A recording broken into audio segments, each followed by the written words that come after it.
On stage, we bring you the tiniest performers of the day, the charming students from lower kindergarten. They are here to amaze us with their performance on Pudapattu. So, dear audience, raise yourselves for a dose of cuteness and energy.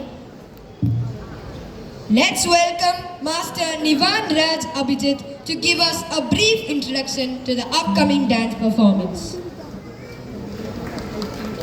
ഏവർക്കും നമസ്കാരം. പൂതപ്പാട്ട് നാടോടി കഥകളും പഴംപാട്ടുകളും മുത്തശ്ശിമാർ കുട്ടികളുടെ കുഞ്ഞു കാതുകളിൽ പകർന്നു കൊടുത്തൊരു കാലമുണ്ടായിരുന്നു.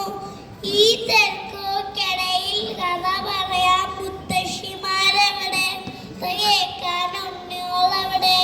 മഹാകവി ഇടശ്ശേരിയുടെ പൂതപ്പാട്ട് നന്മ നിറഞ്ഞ കവിതയുടെ വൃക്ഷവിഷ്കാരം ഞങ്ങളിതാ സമർപ്പിക്കുന്നു. നന്ദി, നമസ്കാരം.